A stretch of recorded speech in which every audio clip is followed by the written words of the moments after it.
Hi, I'm Wayne Wally, Editor-in-Chief of Rental Management. I'm here today with Brad Boehler, the president of Skyjack, one of the top aerial manufacturers and one of the leading suppliers of aerial equipment to the equipment rental industry. Brad, I appreciate you joining us today. And I think the first thing I wanted to talk about a little bit with you is Skyjack is really, and correct me if I'm wrong, known for scissor lifts, but I also see that you have a lot of rough terrain and compact equipment now coming out. Where's this taking the company?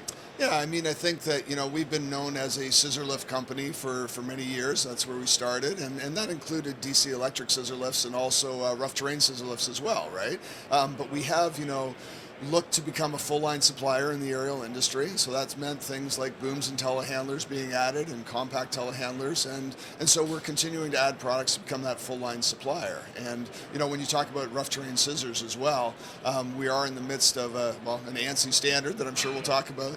And we've chosen this time to refresh our whole rough terrain scissor line that's, been a bit aged, probably about 25 years old, honestly. So it's time. Okay. Well, when I think of scissor lifts, I've always sort of seen them as being the indoor machine. Right. So the idea of them being rough terrain and being used outdoors, what type of applications can they handle? A variety. I mean, we'll have people who are doing cladding on buildings is a very popular application for full-size rough terrain scissor lifts, and a variety, just any of those kind of construction-related tasks where you're putting the exoskeleton of the building together, and the ones that aren't too high, but more commercial, smaller buildings where the surface is not yet improved. It's not an improved surface, but you still need to get access to a variety of things at height, and so they're perfect for that kind of application. Yeah, very good. This question has kind of to do with telehandlers. The more I walk around and talk to different manufacturers, there are a lot of people getting in that area, and Skyjack as well. How would you look at the combination or the competition of whether or not somebody should be renting or owning a mobile elevated work platform versus a telehandler? Obviously, they do different things. Right. Yeah. They do obviously do very different things. And I would say, in most instances, people tend to move towards a rental model for MUPs, right, for aerials, just because it's something that is a little more specialized on the job site and something that's an asset that people don't necessarily want to own and have. Whereas the telehandlers, in some instances, there'll be a lot of like masonry companies or construction companies that are more prone to own their own than rent because they find them very versatile and useful through all phases of the project, right? And so it is a piece of equipment that if you want there all the time and you want the convenience of that, you don't have to worry about the rental part. You now obviously have to worry about the managing your own fleet part of it. But it's certainly, I think that it is still the majority of telehandlers as well are still in the rental fleets as opposed to owned fleets. But it is something that's more common for someone to own than an aerial for sure. Yeah, I think I saw some statistics where when you look at rental penetration, aerial work platforms or MUPs, high into the rental market, 80% maybe of the machines. Telehandlers might be number 2. Right. So, and that's probably true. Yeah, I'm not aware of the exact statistics, but I would say, that aerials to me, I'd be surprised at 80%. I would think it'd be more like 90%, honestly. Yeah, Yes. very well could be. Well, you mentioned ANSI. Yes. So why don't we just get into that? Sure. Just to be a little facetious, it seems like it's taken 100 years to get these new standards written, published, and now we have to wait until December for them to become effective or implemented in the U.S. They've already been published in Canada earlier. You're based in Canada. Yes. How has the ANSI new standards impacted how you're developing your equipment? How has it changed your product offering? What's it going to do for the customer, the rental store, or the end user? Right.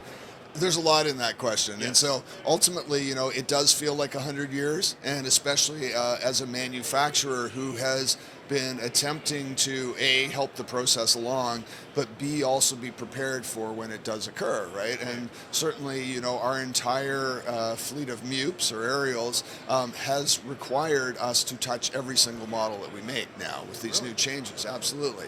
And so it's been a project that we would have liked to have passed through our product development process much earlier, and we were planning to do it, and we've been delayed and delayed and delayed, not through our own fault for once, in product development, which was interesting. So, but we've been waiting for a standard to come, and it's hard to make plans, it's hard to make manufacturing plans, it's hard to make design plans when you're not sure of the timing, right? We were relatively sure of the content, but not the timing. And so, yeah. Oh, I was going to say, why hold off? Because Europe and other markets already had those sorts of standards. Yeah. Couldn't you have just brought this to the U.S. or Canada earlier if you wanted to? So, yes and no. I mean, some facets of it we could have. Ultimately, though, even our European machines and our other market machines are also changing with this new standard, and there's a couple of reasons for that. One is for the good news about the standard is that it allows us a greater degree of consistency around the globe, right? Which is, as manufacturers, and that's why we were backing a new standard, honestly, and why we, there are obviously it's a pain for customers. We'll talk about that a little bit, but at the end of the day, for us to be able to make machines, if we could have one standard globally and make one machine, because safety should be the same everywhere, that would be great. That would be our nirvana, right? And so we have changed other machines as well in other markets, and so we brought them all. We also took the opportunity to change some things about our machines that customers may have had issues with, right? Our machines aren't perfect, no one's ours, and so we had opportunities to improve certain systems, such as our control box and our pothole protection system and a variety of other systems that were, we felt were serviceable and good, but we've made them better, right? And so we did that. We also did our best to mitigate any cost increases on the machines, and so we went the extra mile to do a variety of different things, to stiffen scissor stacks, to change stability, and and to try and mitigate any cost associated with the new standards as well. So. Now you've had to deal with these new standards after having to deal with Tier 4 as well. Yes. How has the powering of aerial equipment changed? I mean, battery power is becoming more prevalent. There's a lot of interest in zero emissions. Obviously, you would have done battery-powered scissor lifts to be used indoors before. Where do you see how these machines are powered changing? I think that's going to change as kind of the global market for equipment and automobiles and trucks and all of those things is changing as well, right? And so I think that it's hard to say that electrification won't be the end goal. There might be a new power source or a different type of power in the future, but the internal combustion engine just seems to be losing favor. There's no doubt about that, right? And probably for a variety of good reasons. So, I mean, I would say that we're not going to give up diesel and dual fuel engines tomorrow, but I can foresee a future where that will be in the future, right? Where the electrification will certainly be far more prevalent than it is today. Now, how do these technological advances like that, and also bringing in the ANSI standards, how does that impact a rental store? Is it good for them? Probably they're going to tell you it's probably not good for them, right? They're going to have a whole different set of requirements placed upon them, and they're going to have machinery that is likely a little more expensive as well, and a little more frustrating for them and their customers to deal with, and that's going to be a problem for them, and they're going to have to work through that. They're going to have to educate their staff. They're going to have to educate their customers, and they're going to have to work through the fact that we have machinery that is different now, and it will continue to be different in the future. But I think the end goal of all of that is, an opportunity to increase standardization and increase the safe use of the equipment as well, right? And those are goals that, at the end of the day, should help the rental companies, because 10 years from now, when all of the equipment in the marketplace is compliant with the current standards, and we'll probably be working on there'll probably be a new standard coming out at that point in time, but 10 years from now, those machines should be able to be used in a manner that is an increase of safety from today, right? Because they will have certain safeguards and protocols that are not on the current machinery. Now, I don't want to say this was a surprise to me, but I have noticed in talking to different aerial manufacturers, the word and the technology telematics is coming up. Yes. Now, that seemed to almost be exclusively the earth-moving and heavy equipment manufacturers were really big on telematics. But now, why is this applicable, and how will this be used for aerial equipment? Sure. Obviously, it's going to help with these ANSI standards and the load sensing and all that. But if you could explain that a little bit. Yeah, I think that so telematics kind of grew up in a world where, well, it was expensive, right, and that it was in the automotive realm. It was kind of based around where the asset was, or how fast it was moving, or where it was going. And so I think when you put those two things together, when you've got a large piece of equipment, like an earth-moving piece of equipment that's got a high value on it, and you're trying to put a telematics system into it that has a relatively high price tag as well, that doesn't translate well into smaller assets, right? So in a 19-foot scissor lift, for example, some of those telematics packages of the past would have been a significant percentage of the overall cost of the machinery, right? And so it's then hard to give a value proposition to your customer that says, we're going to increase the price of your machinery by 15%. How are we going to show you that you're going to get that back? Whereas when you put it on an excavator, it's like, we're going to increase the cost of your equipment by 2% or something, right? And so it's a different value proposition at that point. Having said that, we've partnered with Track Unit. We've put out our Elevate system last year, and it was specifically around that. We were going to put it on every asset. It had to be priced so that it could go on every asset, and then it also had to have a value proposition that, again, was knowing where the asset is important, but there are so many other things that are far more important, like whether the asset is it ready to operate, right? Is it in a configuration that allows it to be operated?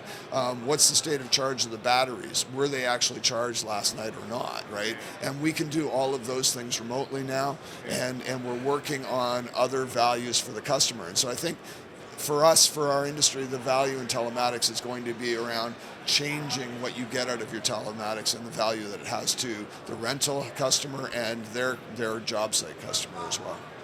The one thing in particular that you spoke about, or that I've heard you and other companies speak about, is that with telematics, you'll be able to see why a machine is not operating. And with the new standards, one of those reasons a machine wouldn't operate is it's overloaded. Yes. And the first time I heard about these standards, that was my first thinking.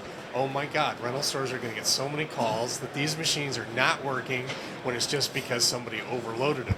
But with this, they'll be able to get that call, look it up, and go, hey, you've been overloading this thing. That's why it's not working. Yeah. You don't have to send somebody out to fix it. You can just tell them on the phone what they need to do. 100%, and that's what we're shooting for, And so, like I said, we introduced our Elevate last year. We're adding benefits and features to it all the time. It's a software update in many instances. Sometimes it's a sensor update as well.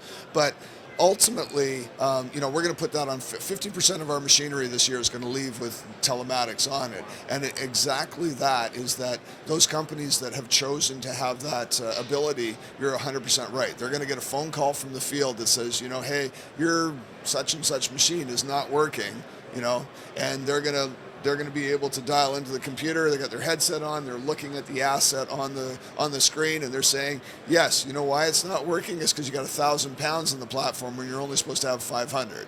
And then the conversation will be over. And there might be some swearing here and there in that, but at least they will understand that. And that was the part earlier where I said rental companies they face an uphill battle to educate their customers as to what's happening with the new standard and how it will affect how they do their job on a daily basis. It also seems to me that load sensing and having a limit and it being enforced is going to help with safety of the operation. Absolutely. I mean, that is absolutely the reason to do it, right? Yeah. And, we've always had capacities of machines, right? There's always been a load capacity or a safe working capacity on the machine. And unfortunately, people being people, I think everybody believes that, there are engineers out there like myself who are engineering super extra factors of safety in it. Yeah. So we say it's rated for 500 pounds. They believe, it's not 500, it's really 1,000, right? And so I can put 1,000 on here. I will tell you, when you're talking about stability of machinery, there are not those kind of margins, right? Exactly. It's kind of like airplanes. When you look at, we do have some factors of safety. Don't get me wrong, Yeah. but when you look at designing an airplane and how much what you design to, they're usually like 1.1 or something, because weight and efficiency of that structure are very, very important in that application, right? So. We've been speaking with Brad Boehler, the president of Skyjack. We appreciate you watching and hope you look for the next one. Thank you, Brad. Thank you. Appreciate it.